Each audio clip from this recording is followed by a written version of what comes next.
एक लड़की जब उसकी शादी हो जाती है तो वो अपना घर छोड़ अपने ससुराल में जाती है और वो उम्मीद करती है कि जितना प्यार उसे अपने घर में मिलता था उतना ही प्यार उसे अपने ससुराल में मिले। खासकर से उसके अपने पति के साथ में उसके रिश्ते अच्छे हों। लेकिन कई बार सोची हुई चीज़ें मुमकिन हो नहीं पाती हैं। कई बार मुसीबतों का सामना करना पड़ जाता है। लेकिन अगर उन मुसीबतों की जड़ किसी नकारात्मक ऊर्जा या फिर किसी भूत प्रेत से जुड़ी हो तब। नमस्कार दोस्तों, स्वागत है आप सभी का एक और नई हॉरर स्टोरी में। आज की कहानी में जानिए कि कैसे एक लड़की शादी के बाद जब नए घर में आती है तो उसको इतनी डरावनी और इतनी भयानक चीज़ों का सामना करना पड़ता है जो उसने कभी अपनी ज़िंदगी में नहीं सोचा था। और सारी चीज़ें जुड़ी होती हैं उसके पति के साथ में। लेकिन क्या आखिरकार वो उन सारी मुसीबतों से बाहर निकल पाई या फिर वो मजबूर होकर उन मुसीबतों का शिकार बन गई? इन सारे सवालों के जवाब मिलेंगे आपको आज की इस कहानी में। आज की कहानी जिन्होंने मुझे भेजी है उनका नाम है रूप। तो बिना किसी देरी के शुरू करता हूं रूप की कहानी मेरी जुबानी।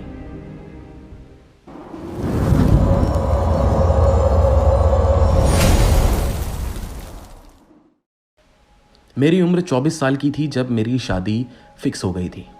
दरअसल जब मैं 21 साल की थी तभी से मेरे पापा मम्मी ने मेरे लिए लड़का देखना शुरू कर दिया था, लेकिन कुछ अड़चनें ऐसी आ जाती थी जिसके चलते मेरी शादी कहीं फिक्स हो नहीं पा रही थी, जिसके चलते पापा मम्मी थोड़े परेशान रहने लगे थे मुझे लेकर। लेकिन पापा के साथ ही एक ऑफिस में उनका दोस्त काम करता था, उन्होंने एक मेरे लिए लड़का बताया। वो लड़का उनकी रिश्तेदारी में था।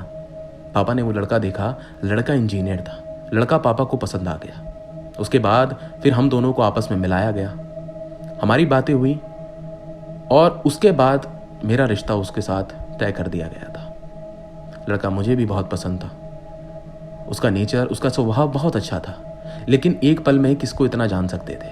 पापा ने मुझसे पूछा कि तुझे लड़का पसंद है? मैंने पापा को बोला कि पापा लड़का तो पसंद है लेकिन मुझे थोड़ा समय चाहिए उसको थोड़ा जानने के लिए। लेकिन पापा ने बोला कि बेटा हमारे पास ज़्यादा समय नहीं है, इसके चलते हम तेरी शादी वहीं कर देंगे, बाकी तुम अपने आप को शादी के बाद जानते रहना। पापा पुराने ख्याल के थे, इसीलिए उन्होंने ज़्यादा समय नहीं किया और 5 महीने के अंदर अंदर ही मेरी शादी उस लड़के के साथ करा दी गई थी। लेकिन लड़का सच में बहुत अच्छा था। लड़के का नाम था स्पर्श, जिससे मेरी शादी हो चुकी थी। शादी के बाद स्पर्श और मेरी बॉन्डिंग धीरे धीरे बनती जा रही थी। हमें थोड़ा समय लगा लेकिन एक दूसरे को हम आखिरकार जान गए थे। स्पर्श एक बहुत अच्छा लड़का था। हम दोनों में काफ़ी बनने लगी थी। शादी के बाद हम दोनों कहीं ना कहीं घूमने निकल ही जाते थे। वीकेंड पे तो हमारा घूमना फिरना तय ही रहता था, लेकिन छुट्टियों के समय हम दोनों कहीं ना कहीं दूर घूमने निकल जाते थे, क्योंकि उन्हें समझ में आ गया था कि मुझे घूमना फिरना बहुत पसंद था। महीना 2 महीना तो हमारे बीच में बहुत अच्छी निभाई। कभी कहीं घूमना, कभी कहीं खाना पीना, हमेशा ये चलता ही रहता था, जिसके चलते मुझे समझ में आ गया था कि ये लड़का बहुत अच्छा है। लेकिन उसी के कुछ दिनों बाद से चीज़ें बिगड़ना शुरू हो गई थी। दरअसल मैं रात को जल्दी सो जाया करती थी, जिसके बाद मेरी आंख सीधा सुबह ही खुलती थी। लेकिन एक दिन जब मेरी आंख बीच रात में खुली तो फिर मैंने देखा कि स्पर्श बेड पे नहीं थे। मुझे लगा कि शायद टॉयलेट वगैरह गए होंगे, तो मैं भी उठी और पानी पी के लेट गई। थोड़ी देर बाद जब स्पर्श वापस आए तो मैंने उनसे पूछा कि आप कहाँ चले गए थे। स्पर्श का जवाब आया कि मुझे नींद नहीं आ रही थी, जिसके चलते मैं थोड़ा बाहर टहलने चला गया था। मैंने कहा कि ठीक है, और फिर हम दोनों वापस से लेट गए और सोने के लिए चले गए। लेकिन ये सिर्फ एक बार नहीं था। उसके बाद भी कई बार जब मेरी बीच में आंख खुलती तो मैं देखती कि स्पर्श अपनी जगह पे नहीं होते। एक बार तो समझ में आता, जब ये चीजें 2 से 3 बार होने लगी तो मुझे समझ नहीं आने लगा कि आखिरकार स्पर्श रात में चले कहाँ जाते हैं। नींद एक दिन नहीं आएगी, लेकिन अब ये कई बार हो चुका है। तो एक दिन ऐसे ही जब मेरी दोबारा रात में बीच में आंख खुली तो देखा स्पर्श अपने बिस्तर पे नहीं थे। तो मैं उठ के देखने गई कि आखिरकार ये रात में जाते कहाँ हैं। मैं उठ के बाहर गई तो बाहर स्पर्श नहीं दिखे। मैंने टॉयलेट भी चेक किया, टॉयलेट में भी नहीं। तो स्पर्श आखिरकार चले कहाँ गए, मुझे समझ नहीं आया। मैं वापस आकर अपने बेड पे आके बैठ गई। थोड़ी देर बाद स्पर्श वापस कमरे में आए, लेकिन जब मैंने स्पर्श को देखा तो स्पर्श पूरे पसीने में भीगे हुए थे। मुंह से लेकर पैरों तक हर जगह पसीना था, यहाँ तक कि उनके कपड़े भी पसीनों में भीगे हुए थे और उसके साथ ही साथ उनकी आंखें काफ़ी बड़ी हो गई थी, मानो जैसे उन्होंने कोई अजीब सी चीज़ देख ली जिसे देखकर वो चौंक गए और उनकी आंखें काफ़ी बड़ी हो गई। मैं उन्हें देख थोड़ा घबरा गई तो मैंने उनसे पूछा कि स्पर्श आप ठीक तो हो, क्या हुआ?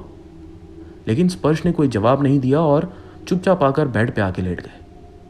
मैंने उनसे पूछा दोबारा से कि स्पर्श आप ठीक तो हो, लेकिन स्पर्श कुछ नहीं बोले और चुपचाप लेटे रहे। फिर उसके बाद मैं भी उनसे कुछ नहीं बोली और अपने बिस्तर पे लेट गई। सुबह उठ के जब मैंने दोबारा स्पर्श से पूछा तो स्पर्श का जवाब था कि मुझे तो कुछ नहीं हुआ था। मैंने बोला कि उनसे कि आप जब कमरे में आए तो पूरे पसीने में भीगे हुए थे, क्या कुछ बात थी क्या? लेकिन स्पर्श ने बोला नहीं यार, मुझे तो ऐसा कुछ याद नहीं है। लेकिन मेरे को बहुत अच्छे से याद था कि मैंने स्पर्श को इस तरीके से देखा था। मेरे मन में आने लगा कि स्पर्श कोई बात है जो मुझे बताना नहीं चाह रहे हैं। जिसके बाद फिर मैंने उनसे ज़्यादा कुछ पूछा नहीं। उसके 2-3 दिन बाद ये घटना फिर से हुई। मेरी जब बीच में रात में आंख दोबारा खुली, स्पर्श अपने बिस्तर पे नहीं थे। मैं उठ के दोबारा देखने गई कि आखिरकार कहाँ जाते। दिमाग में काफ़ी सारे ख्याल आ रहे थे।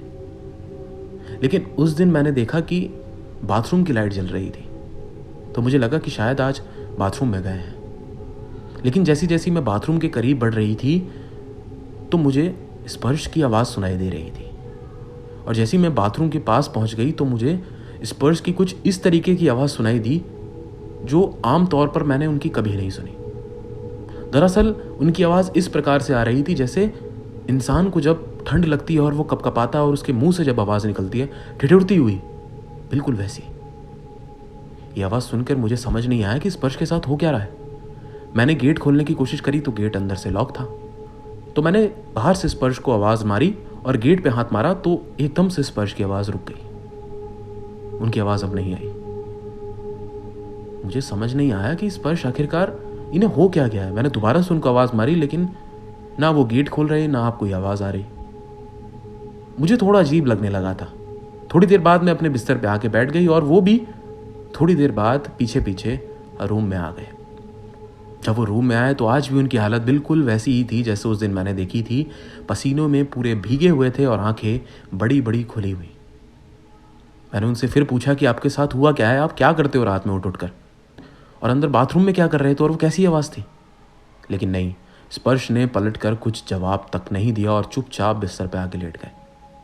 अब मुझे थोड़ा अजीब सा और गुस्सा आने लगा था कि आखिरकार ये करते क्या हैं। सुबह उठ के जब मैंने उनसे दोबारा ये पूछा तो सुबह उनका जवाब फिर से यही था कि मेरे को तो कुछ पता ही नहीं है। रात को जो उनकी हालत होती थी, सुबह उठ के ऐसा लगता था जैसे वो सब कुछ भूल गए हैं या फिर मुझे कुछ बताना नहीं चाह रहे। सुबह एकदम नॉर्मल। अब मुझे थोड़ा सा अजीब लगने लगा था, तो इसी चक्कर में मैं सुबह उन पे चिल्ला भी गई। लेकिन स्पर्श तब भी बहुत आराम से मुझसे बोले कि सच में मुझे नहीं पता मेरे साथ क्या होता है। तुम पता नहीं कैसी बात करती हो, मैं तो बस रात को सो जाता हूँ, उसके बाद मेरी आंख सुबह ही खुलती है मेरे बिस्तर पे। लेकिन हाँ, मेरे कपड़े भीगे हुए मिलते हैं, शायद मुझे रात को पसीना ज़्यादा आता है। लेकिन स्पर्श सच में उस बारे में जिक्र ही नहीं कर रहे थे जिसके बारे में मैं बात करना चाहती थी। जिसके बाद मैं थोड़ा स्पर्श से नाराज़ रहने लगी थी, ज़्यादा उनसे बात नहीं करती थी। स्पर्श मुझे मनाने की कोशिश करते, लेकिन मैं उस चीज़ का जवाब जानना चाहती थी जो मैंने उनसे पूछा था, लेकिन उनके पास कोई जवाब ही नहीं होता। लेकिन एक रात सच में बहुत खौफनाक चीज़ मैंने देखी। फिर से मैंने रात में देखा कि स्पर्श अपने बेड पे नहीं थे। मैं समझ गई कि वो कहीं ना कहीं फिर से गए हैं। बाथरूम के पास गई तो आज भी बाथरूम की लाइट जल रही थी और अंदर से गेट बंद था। स्पर्श की आवाज़ आज भी मुझे आ रही थी, लेकिन आज मैंने स्पर्श को कुछ आवाज़ नहीं मारी। मैं वापस से चुपचाप आकर अपने कमरे में चद्दर ओढ़ के लेट गई। मैं जानती थी कि वो आज भी वापस आएंगे, कुछ नहीं बोलेंगे, इससे बढ़िया कुछ ना ही बोलना बेहतर है। लेकिन इस चीज़ को देखने के बाद मुझे उस रात नींद नहीं आ रही थी। मैं बस चुपचाप अपने बिस्तर पर लेटी हुई थी। लेकिन थोड़े समय बाद एक बहुत अजीब चीज़ हुई। मैंने अपने कमरे में एक आवाज़ सुनी और वो आवाज़ ये थी कि नहीं। जब ये आवाज़ मैंने सुनी कि कोई कह रहा है नहीं, तो मैं उठ के बैठ गई। मुझे लगा स्पर्श कमरे में आ गए हैं क्या। मैंने चारों तरफ देखा तो अभी भी स्पर्श कमरे में नहीं थे। मैं उठ के बैठी ही थी कि उसके अगले पल ये फिर आवाज़ आई कि मैं नहीं कर सकता। और ये आवाज़ सुनने के बाद मैं समझ गई थी कि यह स्पर्श की आवाज़ है। लेकिन स्पर्श मुझे कमरे में दिखाई ही नहीं दे रहे थे कि स्पर्श कहाँ है। उसके अगले पल फिर ये आवाज़ आई कि नहीं नहीं। और जब ये आवाज़ आई तो मैं समझ गई कि ये आवाज़ मेरे बेड के नीचे से आ रही है। अब जब ये आवाज़ मुझे पता चल गई मेरे बेड के नीचे से आ रही है तो मैं थोड़ा डर गई कि आखिरकार मेरे बेड के नीचे कौन है। स्पर्श तो बाथरूम में थे, तो ये बेड के नीचे कौन आ गया। हिम्मत करके मैंने बेड के नीचे झांकने की सोची और धीरे धीरे कर बेड के नीचे मैंने झांका। और जैसे ही मैंने बेड के नीचे देखा तो स्पर्श बेड के नीचे घुसे हुए थे। मैं ये देखते ही चौंक गई कि अभी तो बाथरूम में थे, ये बेड के नीचे क्या कर रहे हैं और कब आए। मुझे समझ ही नहीं आया, ना मुझे सुनाई दिया। मैं तुरंत अपने बेड से उतरी और मैं उन्हें देखने लगी। मैंने उनको आवाज़ मारी, स्पर्श क्या हुआ, लेकिन उनका हाव भाव इतना अजीब था कि मैं आपको क्या बताऊं। उनके होश उड़े हुए थे। मैं उनके सामने थी लेकिन वो पीछे दीवार पे देख रहे थे। मुंह उनका डरा हुआ, पसीने छूट रहे थे और उनका शरीर कांप रहा था। और वो दीवार की तरफ देख थोड़ा थोड़ा पीछे की तरफ सरकते जा रहे थे और बस वो कह रहे थे नहीं नहीं। मुझे लगा कि इनको कोई बीमारी तो नहीं, कहीं इनको कोई दौरा तो नहीं पड़ रहा। वो बेड की दूसरी तरफ से काफ़ी नज़दीक थे तो मैं घूम के उस तरफ पहुंची जहाँ पे इनका पैर था। मैंने इनका पैर पकड़ा तो एकदम से पीछे घूमे और इन्होंने मेरा हाथ पकड़ लिया और बोला, मुझे बचा लो, तुम भी मेरी मदद कर सकती हो, मुझे बचा लो। मैं को बहुत घबरा गई, मैं डर गई, लेकिन मैंने इनको हिम्मत करके बेड के नीचे से निकाला। और जैसे ही इनको मैंने बेड के नीचे से निकाला इन्होंने मेरा हाथ झटक दिया और जाकर बेड पे लेट गए। मैं इनके बगल में आके बैठ गई और मैं इनसे पूछने लगी कि आपको क्या हुआ, कुछ तो बताओ। ये थोड़ी देर तक तो कांपते रहे लेकिन उसके थोड़ी देर बाद ये सो गए।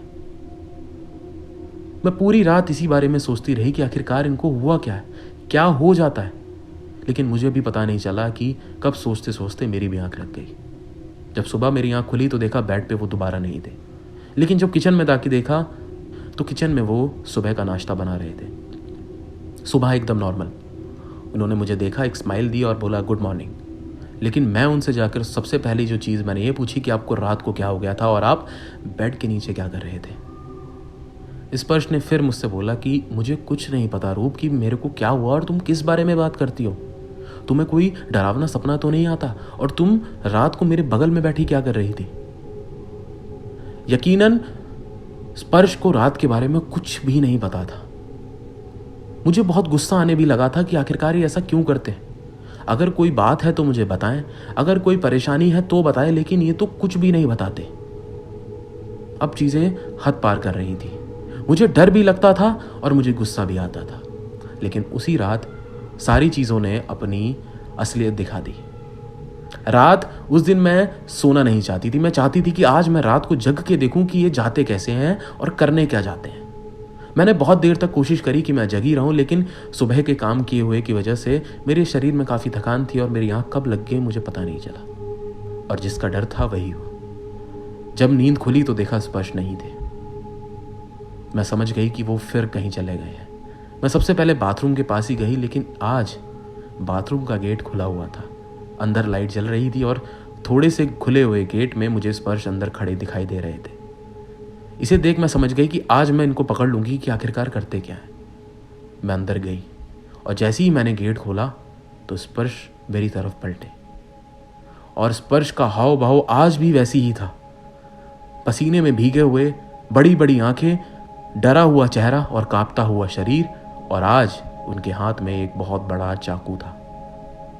उनके हाथ में इतना बड़ा चाकू देख मैं डर गई और मैंने उनसे पूछा कि ये क्या है, आपने क्यों ले रखा है। तो स्पर्श का जवाब आया कि तू चली जा यहां से। मैंने स्पर्श से बोला कि ये क्या कह रहे हो।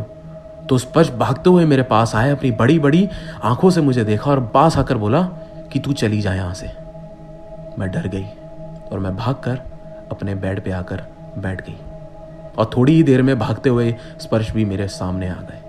वो भी ऊपर बिस्तर पे चढ़ के आके बैठ गए और उनके हाथ में अब भी वो बड़ा सा चाकू था, लेकिन आज उनके हाव भाव पूरे बदले हुए थे। जैसे रोजाना वो आकर बेड पे सो जाते थे, लेकिन आज वो आंखों में आंखें डालकर मेरे सामने बैठे हुए थे, जिनके हाथ में एक लंबा सा चाकू था। मैं बहुत डर रही थी। मैं स्पर्श से बोल रही थी कि स्पर्श आपको क्या हो गया है, ऐसी हरकतें आप क्यों कर रहे हो, मुझे बहुत डर लग रहा है, प्लीज़ ये सब छोड़ दो। लेकिन आज स्पर्श मुझे आंखों में आंखें डालकर एक बहुत ही डरावनी हंसी हंस रहे थे। ऐसी हंसी मैंने उनकी आज तक नहीं देखी थी। मुंह से बहुत हल्की हल्की हंसी की आवाज़ और चेहरा इतना डरावना कि मैं आपको क्या बताऊं। मेरे को बहुत डर लग रहा था। मुझे समझ नहीं आ रहा था कि स्पर्श ऐसा क्यों कर रहे हैं कि तभी स्पर्श बहुत तेज मेरे को देखकर चिल्लाए, जिसके बाद मैं और ज्यादा डर गई। मैं अब स्पर्श से हल्का हल्का पीछे खसक रही थी, दूर होना चाह रही थी, लेकिन स्पर्श मेरे ठीक सामने बैठे हुए थे। लेकिन उतनी ही देर में मैंने कुछ ऐसी चीज देखी जिसने मेरे पैरों के नीचे से जमीन खिसका दी। मैं स्पर्श के सामने बैठी हुई थी। स्पर्श मेरे को देखकर बहुत डरावनी तरीके से हंस रहे थे कि तभी हमारे कमरे के दरवाजे से मैंने एक काला साया देखा। एक ऐसा काला साया जिसका पूरा आकार एक इंसानी रूप का था, लेकिन उस साये का सिर्फ एक पैर था। वो साया अपने एक पैर पे चल रहा था और वो पूरा ब्लैक शेड का था। वो मेरे कमरे में अंदर आया और वो घूमकर स्पर्श के पीछे आके खड़ा हो गया। वो आदमी था या औरत इतना तो मुझे समझ में नहीं आया, लेकिन वो काला साया मुझे बहुत साफ तरीके से दिखाई दे रहा था। एक धुएं जैसी चीज स्पर्श के पीछे आके खड़ी हो गई थी। मैं स्पर्श को इशारे से बोल रही थी कि आपके पीछे कोई खड़ा है, लेकिन स्पर्श तो मुझे ही देख के भयानक तरीके से हंसे जा रहे थे कि इतनी ही देर में वो काला साया धुएं की तरह स्पर्श के अंदर समा गया। और जैसे ही वो स्पर्श के शरीर के अंदर गया, स्पर्श का पूरा शरीर अकड़ना शुरू हो गया। उनकी गर्दन, उनके हाथ, उनके पैर बहुत ही अजीब तरीके से अकड़ने लगे मेरी आंखों के सामने। वो जो चाकू उन्होंने पकड़ा हुआ था वो छूटकर बेड के नीचे गिर गया और उनका शरीर अकड़ने लगा, जिसके बाद डर के मारे मैं भी बेहोश हो गई। सुबह जब मेरी आंख खुली तो मैंने देखा कि स्पर्श के मम्मी पापा और स्पर्श तीनों मेरे सामने खड़े थे। लेकिन जब मैंने स्पर्श को देखा तो मैं फिर से डर गई और स्पर्श से दूर भागने लगी। मैं उनसे साइड हो रही थी, मैं उनके पास नहीं आना चाहती थी क्योंकि जो कल रात हुआ वो बहुत ज़्यादा डरावना था। स्पर्श मुझसे पूछने लगे कि क्या हुआ रूप, क्यों डर रही हो, ऐसा क्या हो गया। उन्हें कुछ नहीं पता था कि आखिरकार उन्होंने रात में ऐसा क्या किया था इसकी वजह से मेरी ये हालत है। स्पर्श के मम्मी पापा भी मुझसे पूछते रहे कि आखिरकार क्या हुआ, लेकिन मैं उनसे कहती रही कि स्पर्श को यहाँ से भेज दो, मुझे इनके सामने नहीं आना। लेकिन स्पर्श जानना चाहते थे कि आखिरकार बात है क्या। जिसके बाद स्पर्श ने अपने मम्मी पापा को थोड़ी देर के लिए बाहर भेज दिया और बोला कि मैं इनसे अकेले में बात करना चाहता हूँ, लेकिन मैं अकेली नहीं रहना चाहती थी। लेकिन स्पर्श ने मुझे समझाया और मुझे दिलासा दी कि कुछ नहीं होगा, तुम चिंता मत करो। जब मुझे थोड़ा नॉर्मल फील हुआ तो मैंने स्पर्श को सब बताया जो रात में मैंने देखा और सुना। ये सब सुनने के बाद स्पर्श यकीन नहीं कर पा रहे थे कि ऐसा कुछ असल में हुआ है। वो अब भी कह रहे थे कि रूप मेरा यकीन करो, ऐसा कुछ नहीं पता मुझे, या मुझे ऐसा कुछ याद कि मैंने ऐसा किया है। सच में मुझे कुछ नहीं याद। जिसके बाद मैं समझ गई थी वो जो काला साया आया है, हो ना हो ये किसी भूत प्रेत का चक्कर है।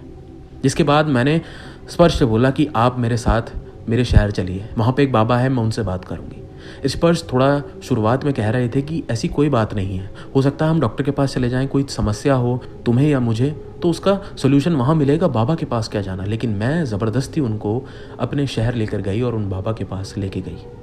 वहाँ मैंने उनको स्पर्श के सामने बैठाया और सारी बातें बताई जो मैंने देखी थी। उसके बाद बाबा ने स्पर्श से कुछ सवाल जवाब किए। स्पर्श को काफ़ी देर तक उन्होंने देखा और उसके बाद उन्होंने कुछ ऐसी चीज़ बताई जिसे सुनकर मैं समझ गई थी कि ये सच में यही सब है। उन्होंने बताया कि आप लोग जब कभी किसी पहाड़ी इलाके में घूमने गए थे तो स्पर्श ने बोला कि हाँ, हम लोग अभी पिछले ही महीने उत्तराखंड घूमने गए थे। तो बाबा ने बोला कि ये सारी चीज़ें वहीं से जुड़ी हैं। जब तुम वहाँ से लौट रहे थे तो कोई काला साया जो एक औरत का है वो तुम्हारे साथ चल पड़ा। उसकी मंशा क्या है, उसके मन में क्या है वो तो मुझे नहीं पता, लेकिन वो साया तुम्हारे साथ वहीं से जुड़ा है। और वो तुम्हारी पत्नी को पसंद नहीं करता, जिसके चक्कर में वो तुम्हें उकसाता था और कहता था कि तुम अपनी पत्नी को मार दो। लेकिन ना जाने ऐसी क्या शक्ति थी तुम्हारे और तुम्हारी पत्नी के बीच में जिसके चलते तुमने अभी तक अपनी पत्नी को कोई नुकसान नहीं पहुंचाया, वरना वो साया इतना ताकतवर था कि वो अब तक तुम्हारी पत्नी को ना जाने क्या क्या कर देता। बहुत ही मुश्किल होता अगर ये शक्ति तुम्हारे बीच में जो है वो ना होती। तो वो क्या शक्ति थी हमें समझ नहीं आई। हमने बाबा से पूछा कि ऐसा क्या है बाबा, लेकिन बाबा ने बोला कोई तो ताकत है जो बेटा तेरे से जुड़ी हुई है, जिसके चक्कर में वो काला साया तेरे ऊपर हावी नहीं हो पाया और तुझे नुकसान नहीं पहुंचा पाया। तू भगवान को धन्यवाद कर कि वो जो भी ताकत तेरे से जुड़ी है उसने तेरी जान बचाई है, वरना ये साया तेरे पति के रूप में आकर तेरे को अब तक शायद मार चुका होता। फिर मैंने बाबा से बोला कि बाबा आप इससे छुटकारा कैसे पाए। बाबा ने बोला कि तू चिंता मत कर, इससे तो मैं लिपट लूंगा, लेकिन कुछ परहेज हैं, कुछ चीजें हैं जिसको तुम्हें पालन करना होगा। हमने कहा कि हम बाबा हर चीज का पालन करने के लिए तैयार हैं। उसके बाद बाबा ने मुझे कमरे से बाहर भेज दिया और 1 घंटे के लिए स्पर्श को अपने कमरे में रखा। बाद में मुझे स्पर्श ने बताया था कि बाबा ने कुछ पूजाएं मेरे सामने करी, कुछ चीजें थी जो मेरे हाथ से उन्होंने करवाई। सारी चीजें तो मुझे नहीं पता कि उन्होंने क्या क्या करवाई, क्योंकि मुझे पता ही नहीं था कि वो क्या कर रहे हैं। लेकिन 1 घंटे बाद जब मैं उस कमरे से बाहर निकला तो मुझे बहुत हल्का महसूस हो रहा था। स्पर्श के बताने के बाद मैं समझ गई थी कि हो ना हो अब वो जो भी चीज़ है वो शायद यहाँ से जा चुकी है। और जब बाबा ने हमसे दोबारा मिले उन्होंने यही बोला कि अब वो चीज़ यहाँ से जा चुकी है, लेकिन तुम्हें कुछ चीज़ों का पालन करना है। वो ये कि हर शाम गंगा जल की छींटें अपने घर के चारों कोनों में छिड़कनी है, रोज़ाना पूजा करनी है, मीट मांस अगर खाते हो तो वो बंद कर देना है, अगर इत्र लगाते हो, परफ्यूम लगाते हो तो कुछ महीनों के लिए उन सब चीज़ों को छोड़ दो, क्योंकि ये सारी चीज़ें नकारात्मक चीज़ों को अपनी तरफ खींचती हैं। और अभी तुम्हारे साथ ये सारी चीज़ें नई नई हुई हैं, तो अगर तुमने इन सब चीज़ों का इस्तेमाल किया तो वो चीज़ें दोबारा आ सकती हैं। तो इन चीज़ों को थोड़े समय के लिए छोड़ दो। बाकी एक मैं तुम्हें पोटली बांध कर दे रहा हूँ। एक काले कलर में उन्होंने हमें पोटली बांध के दी और उन्होंने बोला कि अपने मेन गेट पर बांध देना और इसे कभी छूना मत और उतारना मत, लगे रहने देना। बस इतनी चीज़ों का पालन कर लो और कुछ करने की ज़रूरत नहीं है। बाकी सब चीज़ें अब नॉर्मल है। और यकीनन उसके बाद स्पर्श के साथ कोई भी ऐसी कुछ चीज़ें नहीं हुई। वो एकदम नॉर्मल रहते थे। रात में अब कभी उठ के कहीं जाते नहीं थे। मैंने कई बार उनको उठकर चेक भी किया कि वो कहीं इस बार तो नहीं चले गए। मन में वहम रहता था, लेकिन उसके बाद स्पर्श एकदम नॉर्मल हो गए। उसके बाद फिर हमारी मैरिड लाइफ बिल्कुल वैसी ही चलने लगी जैसी शुरुआत में थी। लेकिन वो चीज़ जो भी थी वो जितने भी समय के लिए थी उसने हमारी दोनों की जीवन एकदम नर्क बना दिया था। लेकिन उन बाबा का बहुत शुक्रिया कि जिन्होंने हमें उस मुसीबत से बचा लिया। दोस्तों यही थी कहानी रूप की। कहानी कैसी लगी कमेंट करके ज़रूर बताएं, और अगर कहानी पसंद आई तो वीडियो को ज़रूर से लाइक करें। चैनल पे नए हैं तो चैनल अभी सब्सक्राइब करके बेल आइकन ज़रूर दबाएं, क्योंकि मैं ऐसी कहानियाँ आप लोगों के लिए जल्द और लेके आऊँगा। मिलूंगा एक और नई सच्ची डरावनी कहानी के साथ। नमस्कार।